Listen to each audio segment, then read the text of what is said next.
que esse vídeo foi feito?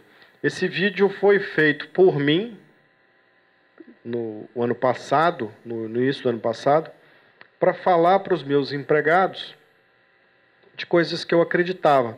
Até porque nós estávamos numa fase muito tensa, e essa fase não mudou muito não, tá? Porque se o debate fosse outro tema aqui, nós íamos falar sobre geração Y, geração Z, e lá naquele tempo eu estava precisando falar com eles do tempo que precisa ser vivido. Então tinha muito colaborador novo, com 1 mês de casa, que já queria ser o dono, o chefe, o diretor, o gerente, e não estava se preocupando muito com os caminhos que precisavam ser percorridos. E tinha uma visão muito distorcida do cara que representava eles. Esse cara era um chato, esse cara era um estrelinha, porque infelizmente a minha profissão não me permitia ficar muito próximo deles, como ainda não necessariamente eu consigo fazer isso. Então tinha um desenho diferente. E esse vídeo, ele nada mais é do que a minha história de vida. Então ali, se eu pudesse dar algumas pausas, esse vídeo mostra meus pais, mostra minha irmã, mostra meus filhos, meus sobrinhos, e conta exatamente a história da minha vida até aqui, mais ou menos. Então, é interessante, e muita gente fala, mas é isso mesmo? Você foi pedreiro? Você foi vendedor de picolé? Você foi da aeronáutica? Você foi isso? Fui tudo isso. E gosto muito de contar isso. O interessante é que minha filha dos 12 anos, eu sempre, quando a gente está numa rodinha, ela fala, pai, mas você tem que ficar falando isso? Né? E fica uma história até engraçada, e é claro que existem várias histórias engraçadas com uma pré-adolescente, né? Como, por exemplo, pai, não me leva na porta da escola, não. Já está na fase da vergonha. Você está muito gordinho. Ou então, quando eu vou com o meu carro velho, porque eu ando numa TL 1972, eu não sei se tem alguém dessa época aqui. Pô, por gostar mesmo. Não, pelo amor de Deus, pai, não vai nesse carro, não. Então, ela está nessa fase aí. E ela também está numa fase onde acredita que os sonhos podem ser conquistados numa velocidade muito grande. Eu não preciso percorrer esses caminhos. Né? E é o que eu tento falar para eles. Né? E é difícil. Como, por exemplo, não só para ela, como meu filho de 5 anos. Eu dou muito risada com ele, porque os meninos hoje estão muito espertos. Ele é um contador de história nato. E gosta muito de história. Né? Eu acho interessante que ele tem uma maniazinha assim. 5 anos. Vocês vão ver ele daqui a pouquinho em alguns slides. Pai, conta uma história engraçada sua. Aí eu conto. Sempre as mesmas, nunca muda. Pai, conta uma perigosa. Aí eu conto algumas, poucas que eu lembro. Agora conta uma de Tadim. Tadim? Eu fiquei pensando, o que é Tadim? Aí eu custei a entender. Aí ele falou, não, pai, Tadim é o seguinte, Tadim do bichinho. Aí agora está ruim, porque ele já não está querendo me ouvir mais. Porque ele fala, pai, conta uma história. Na hora que eu vou abrir a boca, ele já fala, já sei. Quando eu era pequeno, porque ele pegou o vídeo, né? Aí ele fica me sacaneando com a história do vídeo, porque, na realidade, ele quer dizer o seguinte, tá bom, eu já entendi, agora vamos para o novo. E é o novo que a gente está construindo todos os dias. Né? Existe um conflito muito grande dessas gerações todas. Eu ainda não me considero um velho. Né?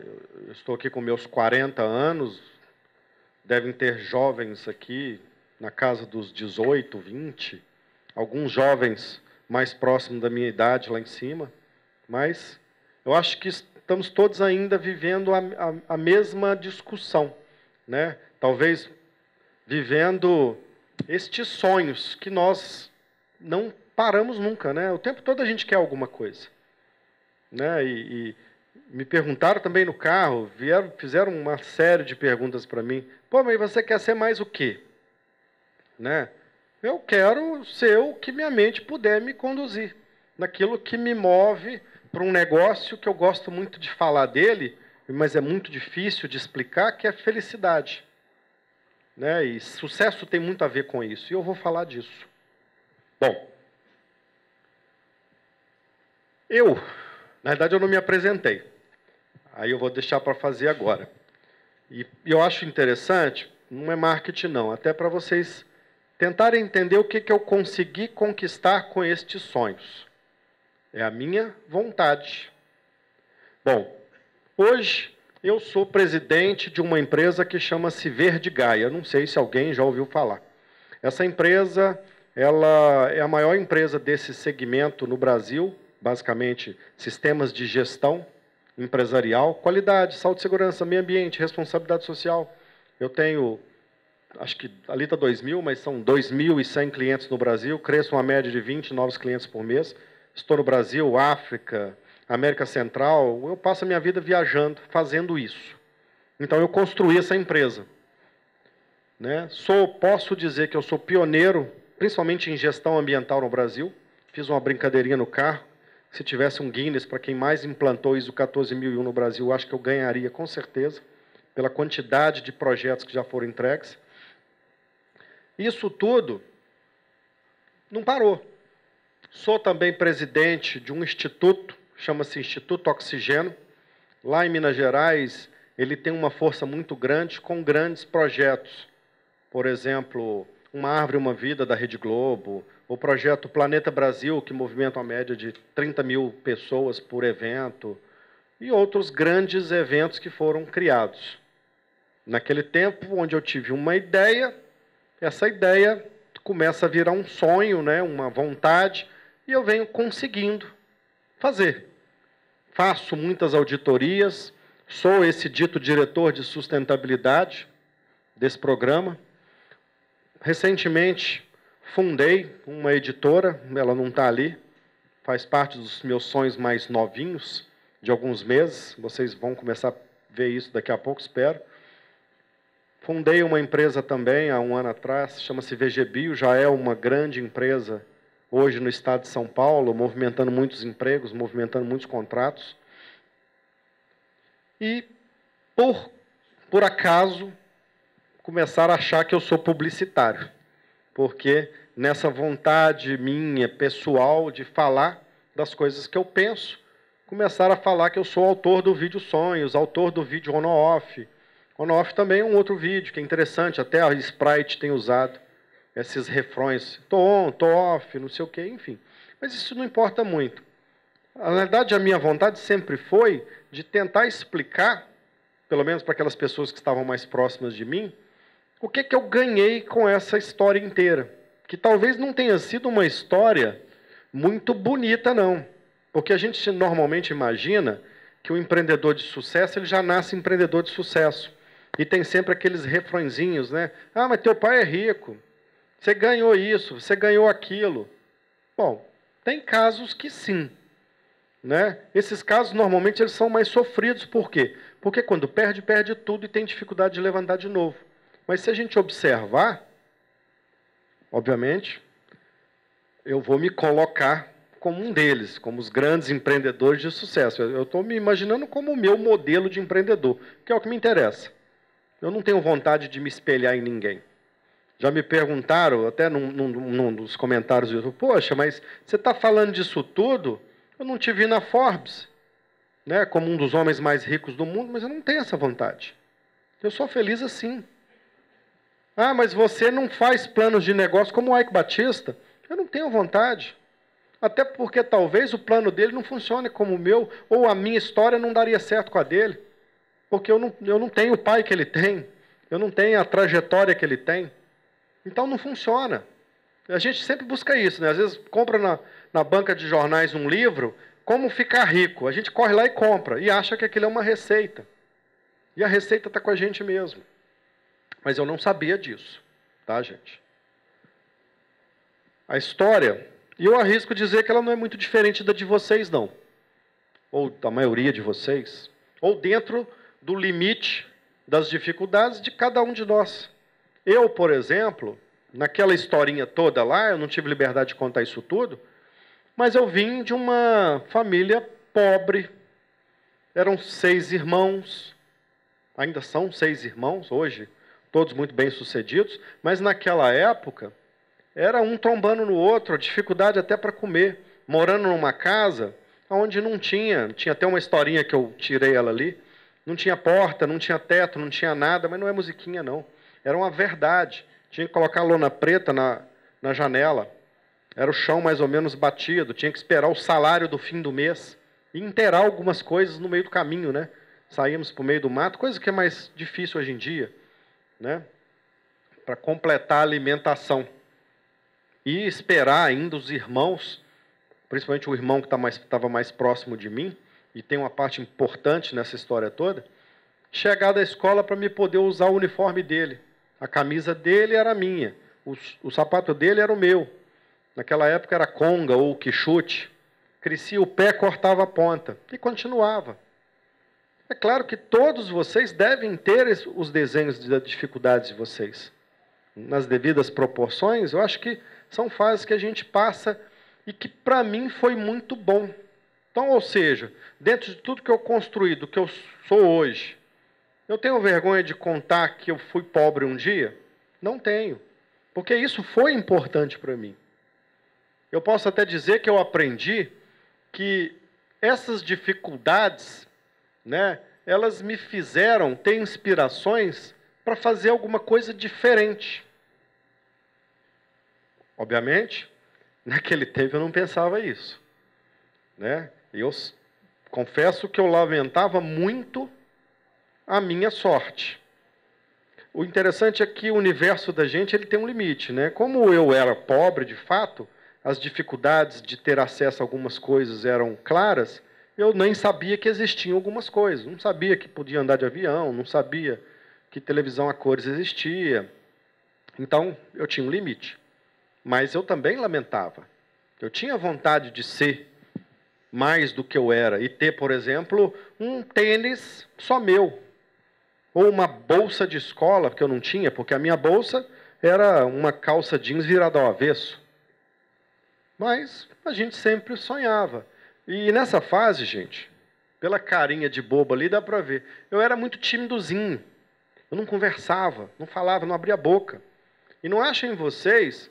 Hoje, é claro, eu conquistei algumas coisas, não coloquei ali. Sou engenheiro mecânico, sou advogado, tenho várias especializações, mas elas foram conquistadas depois, porque naquela fase eu era um péssimo aluno.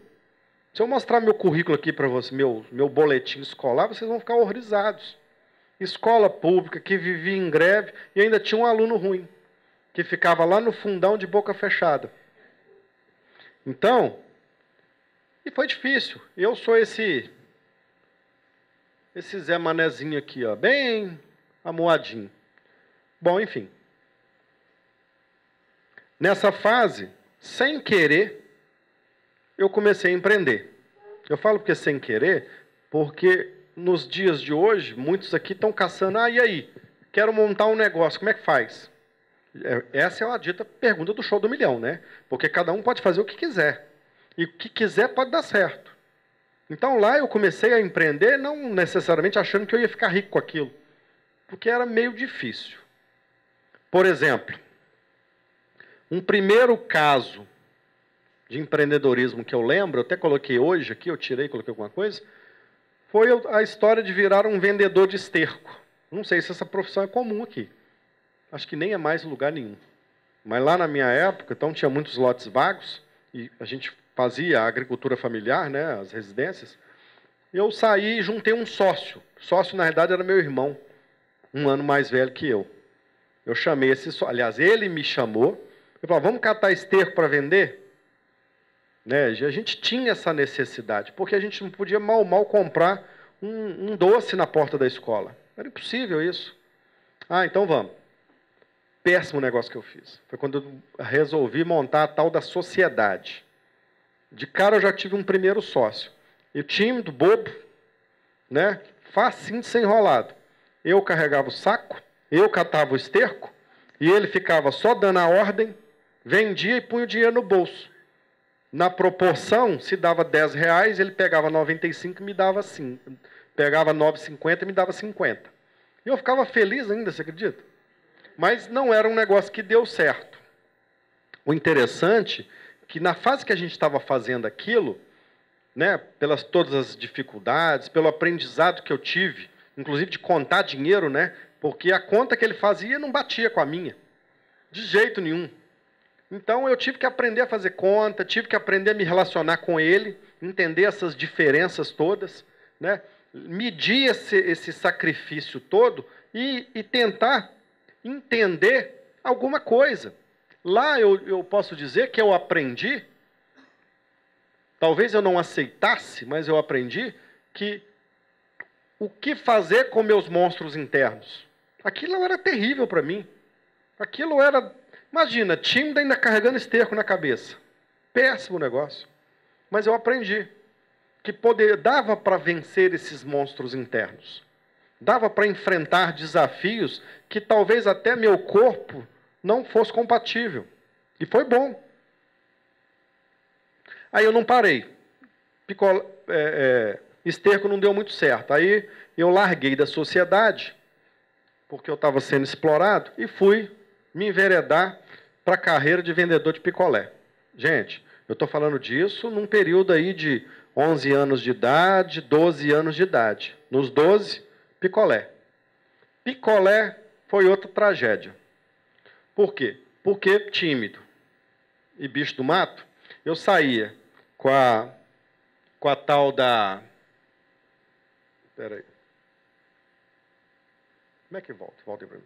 Eu saía com a embalagem de picolé nas costas, andava, primeiro com o picolé escondido. No meio do caminho, os caras mais fortes que eu me tomavam a metade dos meus picolés, a outra metade eu não conseguia vender, derretia tudo. Então, eu fui um fracasso como vendedor de picolé. Eu sempre voltava com a metade derretida e a outra metade roubada. Mas foi bom. Por incrível que pareça, foi bom. Porque naquela fase, o que eu estava tentando fazer? Enfrentar meus medos. Quebrar paradigmas. Vencer, né, aquele medo todo que eu tinha. A timidez, por exemplo, ela andava agarradinha nas minhas costas. E era difícil. Então eu acho que eu aprendi a não deixar que os medos me limitassem. E entender que eu podia superar os meus medos. E eu superei. Superei pelo menos e abandonei, né? Porque não dava muito certo. Mas foi bom esse tempo. Hoje, com o adulto que eu sou, eu não me envergonharia em voltar a vender picolé. Eu acho até que essa seja uma das grandes receitas. Essa experiência toda que a gente vive, elas nos fazem crescer. Inclusive, já existem grandes estudos que dizem a gente precisa de 10 anos de experiência para falar que nós somos muito bons em alguma coisa, um especialista em alguma coisa. Talvez eu seja um especialista em viver com tudo que eu construí. E talvez seja esse um dos primeiros recados para vocês, independente da idade que vocês tenham. Experimentem. Façam novo todo dia. Não tenha vergonha do que vocês fazem, não. Pode fazer qualquer coisa. Pode catar esterco na rua. Pode trabalhar de gari. Dá para ser feliz sendo gari. Não tem um cara aqui do Rio de Janeiro que é o homem mais feliz do mundo? E é gari? Toda reportagem da Globo a gente vê ele, acho que é Sorriso o nome do cara. É gari. E hoje, as profissões, elas não diferem muito uma das outras. Tem engenheiro que ganha tanto quanto um catador de resíduos na rua. São funções distintas. Umas exigem um pouco mais de habilidade, especialidade, e outras exigem talvez um pouco mais de força. Mas todas exigem dedicação. Ou seja, eu aprendi que dá para a gente conseguir qualquer coisa fazendo qualquer coisa. Depois, segui, continuei, né? Não vou contar das dificuldades internas da residência, que eram sempre muito difíceis, e problemas que são normais, né? Um pai que bebia, que tinha o problema com o alcoolismo, que fumava muito, que ainda era um trabalhador que ganhava salário mínimo, né? Ou seja, imagina uma mãe criando 6 filhos com essas dificuldades todas. A necessidade de empreender ela era constante. Se a gente pegar nos tempos modernos, tem muita gente com os mesmos problemas e que tem mania de lamentar a sorte e colocar o outro, né? tem sempre alguém responsável pela sua incompetência. Ah, não, eu estou nessa situação por isso, por isso, por isso. Ah, eu estou nessa situação porque fulano fez isso. Mentira. Você está em qualquer situação difícil porque você desenhou isso na tua cabeça. Isso eu aprendi também. A nossa mente tem um poder absurdo. Nós podemos fazer o que nós quisermos. Podemos ser o que nós quisermos. Coloque na cabeça de vocês. Firme o pensamento e vá para frente para você ver se não consegue. E a gente tem mania de achar que foi mágica, que foi apadrinhamento. Mentira. O seu sucesso ou o seu fracasso só depende de você. E naquela época eu acho que eu não sabia disso não. Hoje eu sei. Aí eu continuei, não satisfeito, porque talvez eu tenha tido muito fracasso com a venda de picolé. Comecei, me enveredei com alguns outros bicozinhos. Aí chamei o meu sócio antigo, né, bom fazedor de conta, para nós montarmos, empreendermos no nosso primeiro sonho, que era ter a primeira bicicleta. Essa aqui está até muito bonita para ser a nossa. Eu não tinha foto da nossa. Nós compramos um quadro no ferro velho, fomos comprando as peças aos poucos e montamos a nossa bicicleta. Isso é empreender. Isso é construir o teu sonho. Isso é criar objetivos, estabelecer metas, mesmo que sejam pequenas, e tentar chegar lá. E chegamos, construímos a nossa bicicleta. Péssimo negócio. Lembra do sócio? Como é que funcionava? Tinha metade, né, da bicicleta, a gente dividia o tempo. Ele usava 90% do tempo, sobrava 10% para mim. Me enganava com os outros. Isso quando não quebrava a bicicleta. O interessante é que quebrava só a minha metade, a dele não. Então, essa bicicleta não foi um caso muito de sucesso, pelo menos no conceito sociedade. Mas foi um caso de sucesso do nosso sonho de empreender numa bicicleta. O interessante, gente, é que eu estou tentando o tempo todo falando desse sócio aqui. Daqui a pouco vocês vão falar, ah, mas então você está dizendo que sociedade é um péssimo negócio. Não, foi um ótimo negócio. Porque eu estava falando de um irmão que vivia nas mesmas condições que eu e que empreendia da forma dele. E que, inclusive, me ensinava da forma dele. Lembra que ele era o mais velho. E foi muito bom para mim. Me fez amadurecer e chegar onde ele chegou também. Então, chegou uma fase que nós começamos a andar juntos.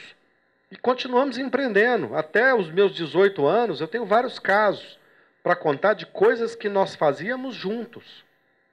Num tempo que depois eu aprendi a fazer conta, por exemplo, e a nossa sociedade era meio a meio. E fizemos muitas coisas. Tá? Nesse tempo, percorrendo tudo isso, a gente trabalhava na construção civil, por exemplo, guardando material de construções. Eu com a minha pazinha e ele com a dele. Carregando tijolo. Eu com o meu tanto e ele com o dele. E essa fase interessante que foi a que mais se identificou com a gente, não pelo porte físico, que era extremamente magro, não poderia falar que eu era um modelo de operador de produção de sucesso, mas a gente tinha vontade, a gente tinha força, a gente tinha prazer, e a gente conseguiu seguir muito tempo com isso. E eu aprendi, gente, que ter as coisas nas mãos, sem esforço, não é vantagem nenhuma. Nos tempos modernos, eu lembrando da história da bicicleta, hoje, não entendam que eu estou... Enfim, eu posso comprar quantas bicicletas eu quiser hoje. Eu tenho minha TL 1972 por vontade. Eu posso ir na loja e comprar um BMW, talvez, seja um carrinho melhor, mas eu não tenho vontade. Ou talvez, dentro de uma ideia qualquer, que fosse simples demais. E onde está o prazer de conquistar? Né? Da vontade da gente construir as coisas. E eu percebo muito com os meus filhos. E que é extremamente difícil de educar. Pede, tem na mão. Que filho que eu estou colocando no mundo? Minha filha de 12 tem tudo que pede. Minha porrinha consegue.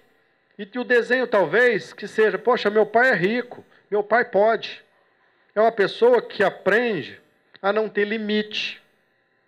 não aprende a respeitar o limite dos outros, não aprende a enfrentar desafios e ainda recebe um outro recado. E que eu percebo muito nela e muito em colaboradores que trabalham comigo. Porque quando não conseguem, né, vencer e atingir o topo na velocidade que imaginam, por exemplo, eu quero agora. Lá, eu queria uma bicicleta, eu tive que levar 2 anos para conseguir. Eu queria uma televisão, levou muito tempo. O meu carro foi só com os 26 anos de idade. O carro do meu pai foi com 54. Então, o nosso tempo era diferente, mas a gente soube dar valor. E que é, talvez, o segundo recado importante para vocês. Aprender a conquistar para ter valor. Porque fácil não presta. Dinheiro fácil não presta. Pode ter certeza. Tudo que vem fácil, vai fácil. Gente, casos estão cheios por aí. Hoje cedo mesmo, uma das colaboradoras que trabalham comigo, o filho de 18 anos, foi preso. Ah, por que foi preso? Porque estava roubando, achei, caixa rápido. E ela falando, tá vendo, tadinho, esses meninos de 18 anos não têm juízo nenhum. Né? Não sabe da vida, roubou porque quer ficar rico fácil. Pode ser, porque achava que podia ficar rico fácil. E talvez os 18 anos seja a bela desculpa de estar cometendo estas falhas. Mas talvez a maior desculpa ou a maior verdade seja o fato de nós estarmos construindo uma sociedade hoje com estes valores. Né? Tanto é que eu comecei a falar sobre geração Y. Essa nossa geração ela é muito mais acelerada. Elas querem as coisas de uma forma muito mais rápida. Talvez os nossos empreendedores futuros de sucesso aqui estejam almejando atingir o topo muito mais rápido do que eu pensava. Eu não sei se isso é um bom negócio. Porque na hora que tiver que cair, cai também na mesma velocidade. Tá? Eu, por exemplo, aprendi que eu não tenho medo. Se eu tiver que voltar em qualquer uma daquelas etapas, eu voltaria com o maior prazer do mundo. Eu aprendi, gente, que conhecimento é a porta do mundo. Isso porque lá nos meus 14 anos, 15 anos, eu fui trabalhar numa banca de jornais.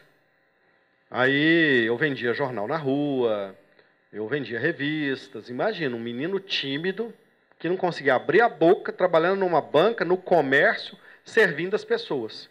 Isso no Tempo Novo, eu ouço muita gente falar comigo. Você está me mandando vender? Eu não sei vender nada, não. Gente, só de estar em pé já está vendendo. A forma como eu me visto, como eu me comporto, isso é uma venda. Eu estou me vendendo entre aspas, né? Estou me mostrando como eu gostaria de ser visto.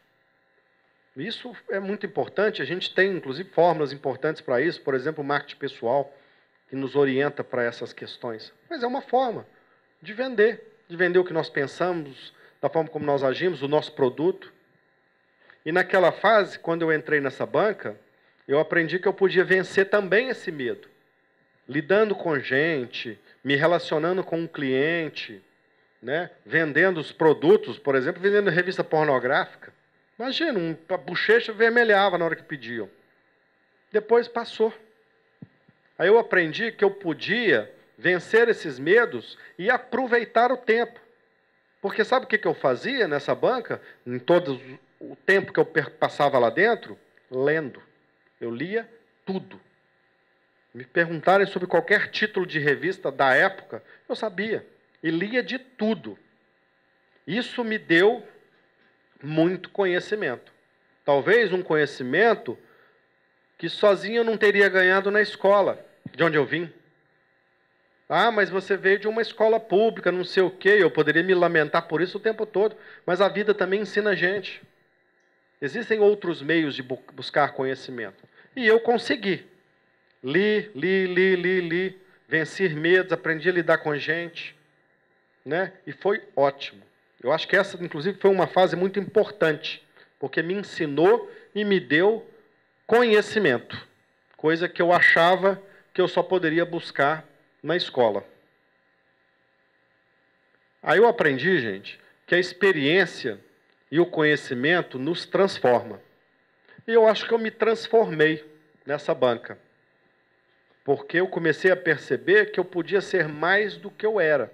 Lembra aquele menino que não sabia como é que era o mundo lá fora? Imagina um menino que via, por exemplo, a National Geographic, por exemplo, vendo fotos maravilhosas de lugares que eu nem sabia que existia. Né? É claro, eu vi de tudo, vi até Playboy, tá, gente? Vi ele e ela, não sou bobo. Aprendi também que isso é importante na vida. Bom, aí, com meus 18 anos, e essa também foi uma fase que me marcou muito. Inventei de servir a aeronáutica. Fiquei lá por 4 anos. Aprendi 2 coisas. Primeiro, dançar valsa. Fiquei fera. Toda semana tinha a famosa valsa de 15 anos, né? Chamava os cadetes para dançar. Inclusive, para quem tiver filhos ou pretende, não deixem fazer isso, tá? Porque esses caras não prestam. Eles são os primeiros a chegar, os últimos a sair, bebem de tudo e ainda faz bagunça na festa. Ainda dá de cima da menininha de 15 anos, que é um pecado. Bom, mas não foi só isso que eu aprendi, não. Eu aprendi que eu podia me servir desta armadura. A farda, ela foi nada mais do que uma armadura para mim. Não porque eu me deixasse muito forte, muito poderoso, né? Porque muitas vezes essa ideia nos faz isso, né? Como, por exemplo, as crianças sempre sonham, dentre outras coisas, né? Como, por exemplo, ser super-herói, militar, bombeiro, mas se a gente observar, tem sempre uma farda, tem sempre uma máscara, né? Sabe para que é isso? É para nos defender mesmo. É a tal da persona. Nos ajuda a montar essa personalidade. Isso a gente percebe. O cara, muitas vezes, precisa entrar dentro de um terno e uma gravata para conseguir convencer alguém. Até ele perceber e aprender que ele sozinho pode também. A própria sociedade nos cobra isso, né? Muitas vezes, nos vestir desses personas que mostram para a sociedade o que a gente pode ser. E eu percebi que eu podia ser mais. E fui muita coisa lá. Dentro do meu universo, claro. Gente, detalhe. Nem cheguei a ter dinheiro. Já estava nos 18 e não tinha R$1 no bolso. Só tinha vontade, sonho, crescimento pessoal, conhecimento, né? Dinheiro que é bom não tinha, não. Tá? Então, se vierem perguntar, e aí? Ganha dinheiro com isso? Ganha não. Mas nos dá experiência. Bom, saí de lá. 4 anos depois, meu irmão já estava na linha de produção de uma grande montadora, que era a Fiat. Lá tinha uma história de carta de recomendação. Ah, vou te dar uma carta. Era um grande negócio, né? Sair de soldado para peão numa indústria automotiva, soldando paralama de Uno, já era um crescimento absurdo. E eu tive que vencer esses medos e ir para lá. Engraçado, gente, que lá tem uma história interessantíssima, né? Que eu poderia dizer até das forças que nos movem para a gente estar no lugar certo na hora certa. E esse talvez seja o terceiro recado. Tente estar no lugar certo na hora certa. Como? Se movendo. Tira a bunda da cadeira. Vá fazer. Vá empreender. Vá ajudar seu vizinho a limpar a casa dele. Vá capinar um lote. Vá fazer qualquer coisa, mas saia do lugar. Não fique parado reclamando da sorte, não. A gente tem mania de ficar assim, ó dia, ó céu, ó noite, ó lugar. Mas está lá, não arreda. 13 horas em ponto. 13h01 é requisito para eliminação. Imagina, num tempo que o desemprego era enorme, numa fábrica com 23 mil funcionários, tudo era pré-requisito. E já era 12h30. E eu sem dormir. Entrei dentro desse Fiat 147, que o banco nem reclinava, o rádio, eu acho que não sei se os mais novos vão entender, mas era o famoso Hotstar, era aquele radinho feio com um toca-fita, né? Não tinha nenhum outro recurso. Apaguei. Esse rádio não sei explicar até hoje, mas talvez eu consiga agora, ele despertou como um despertador, às 13h50, às 12h50. Acordei assustado, desliguei o despertador, que na verdade era um rádio, e fui para a minha entrevista, venci as etapas, fiquei lá como operador durante 1 ano. Então, mas e aí? E essa história do rádio? Na verdade, eu acho que foi minha mente me dando comando. Enfrente mais esse desafio, porque meu corpo talvez estivesse dizendo o seguinte: ah, você está cansado, vai embora. Você está cansado, vai dormir. Não mexe com esse negócio não, você está lá bem na aeronáutica, está bonito, de farda, vai caçar jeito de entrar numa roupa suja de graxa. Né? Então era a força estranha da desistência me cutucando. E a outra dizendo, não desiste, vai em frente. Agora, por que essa força existiu? Porque eu passei por várias etapas importantes.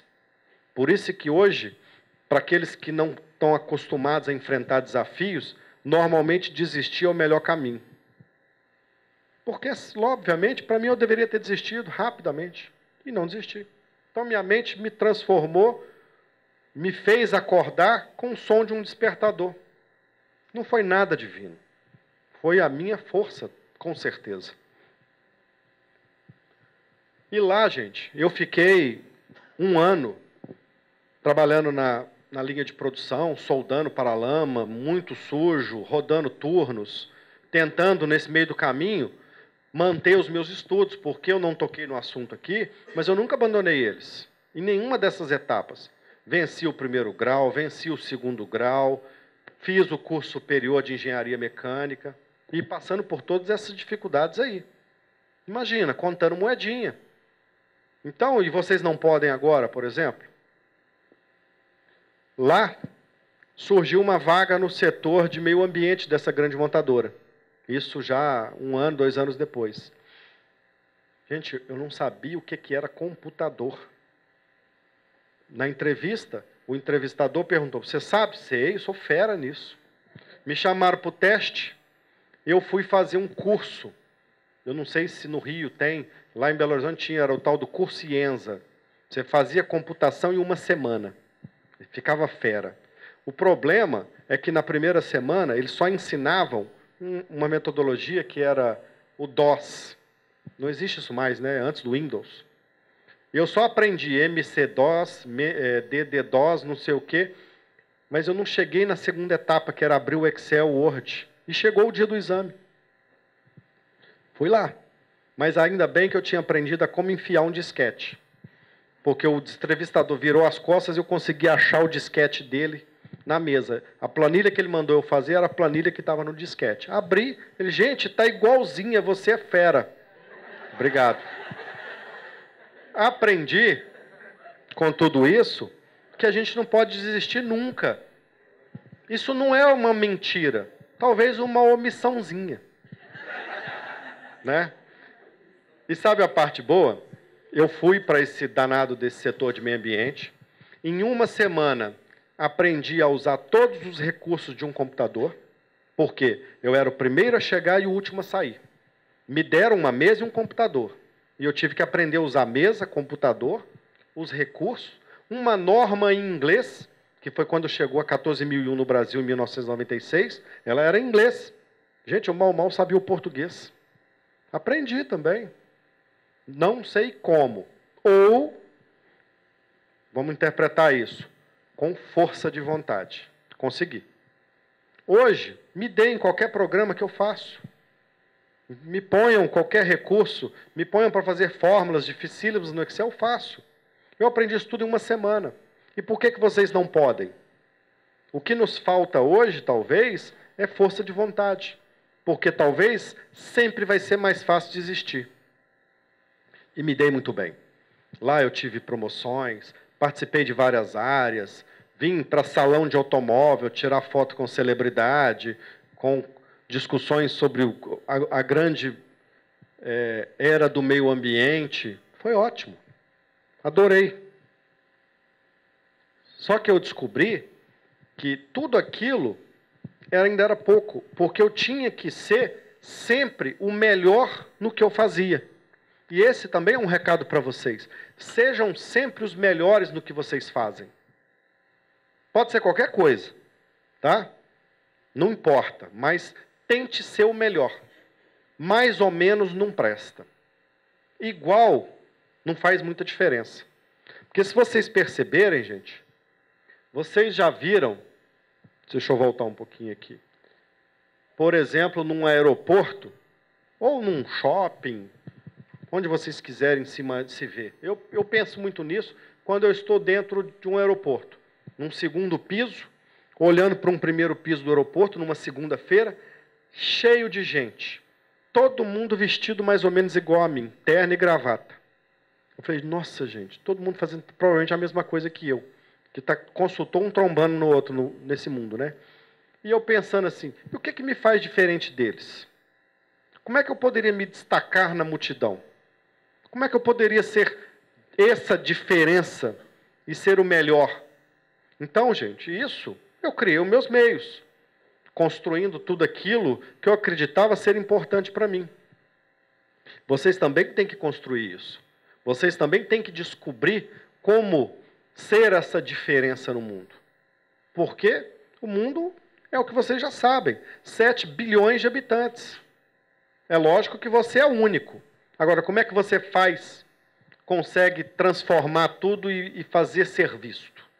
Só depende de você. Não depende de onde você está, a tua profissão, não depende de nada, depende de você. O tal do sorriso conseguiu ir para a Globo, roda o mundo, dançando feliz e varrendo o chão. Simples assim. Então, gente, eu acredito que o sonho, ele pode superar qualquer desafio. Todas aquelas fases que eu vivi, de sonhos, tudo bem que eles eram pequenos, sonhar em catar esterco, sonhar em vender picolé, sonhar em ir para uma banca de jornais, sonhar em sair do primeiro grau e fazer o segundo grau num colégio estadual, que já não era o municipal, sonhar em ir para uma universidade, sonhar em fazer um segundo curso, sonhar, enfim, não é só sonhar. Né? O próprio Monteiro Lobato, né, que é uma inspiração para mim, né? A gente sempre lembra dele com as histórias do Sítio Pica-Pau Amarelo, mas também com a sua filosofia de vida. O que não seria dos sonhos? O que não seria da gente se não fosse os sonhos?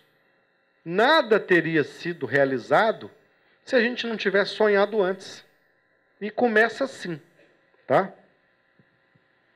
Eu sonhei ser um consultor. Quando eu saí da Fiat e montei uma empresa de meio ambiente, a Verde Gaia, eu queria ser consultor. Aqui, inclusive, tem uma história muito interessante, inclusive de uma pessoa moradora da cidade de Niterói. Eu até chamei ele para vir aqui, para me encontrar com ele, dar um abraço, porque eu tenho saudade. Esse cara, ele me ajudou a ser consultor. Ele era um consultor, chama-se Mauro Soares. Ele era do Bureau Veritas. Ele chegava de terno e gravata na Fiat e dava consultorias. E eu ficava impressionado com aquele cara. Ele falava de viajar de avião, ele falava de passeios imensos que ele fazia, de grandes consultorias. Eu falava, gente, eu quero ser esse cara. Mas isso eu aprendi, né, que além do sonho que eu tinha que ter, que conquistar, esse é meu filho, tá, gente? O Joãozinho, danadinho de 5 anos, que não está querendo ouvir minhas histórias mais. Eu, né, com a ideia de ser Verde Gaia e querer ser esse cara, eu me transformei nesse cara. Eu construí a Verde Gaia, atingi o ápice desse modelo de consultoria, transformei essa companhia na maior companhia brasileira de consultoria em sistemas de gestão. Sou pioneiro em algumas ferramentas, como, por exemplo, informar para as empresas qual é a lei aplicável a elas. Sonhando. Esse cara, inclusive, veio a ser empregado da minha empresa. Ele veio a ser, do consultor da grande multinacional que eu sonhava, ser o meu colaborador. Mero acaso. E ele foi o meu espelho. Então isso também serve para vocês. Tenham um espelho. Espelhem em alguém. Em alguém que seja verdadeiro, em alguém que traga para vocês esses valores essenciais. E venham construindo com o Instituto, com um modelo talvez diferente do modelo empresarial, né, com mídia, com shows. Né? Aprendi que lá no meio da multidão eu poderia ser diferente, me destacar na multidão, fazendo vídeos, participando de eventos, de palestras, de shows, criando cases, criando metodologias, viajando pelo mundo, e fui fazendo. Conquistei, decidi também, decidi ter uma família. Hoje eu tenho 2 filhos. Né? E no meio do caminho eu não parei de construir mais nada. Meus filhos mesmo perguntam, e aí, pai? Vai continuar? Lógico, a vida é sempre para frente. Olhar para trás é só para aprender com os erros. E olhar para frente para continuar.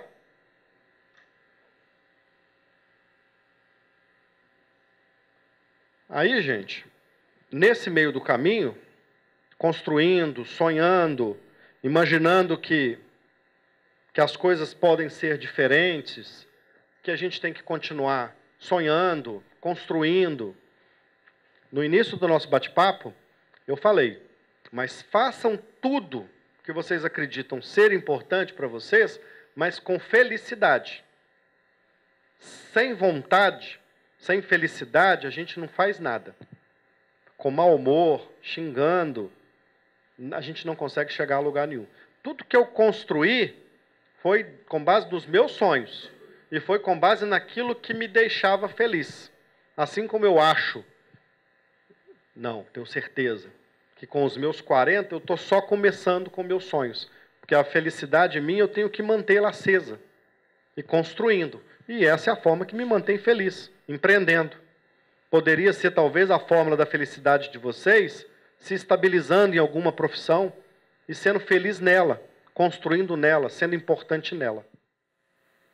Eu acho que a gente tem que refletir muito, né, nos outros a imagem que nós queremos para nós mesmos. Eu acho também que nós temos que resgatar as nossas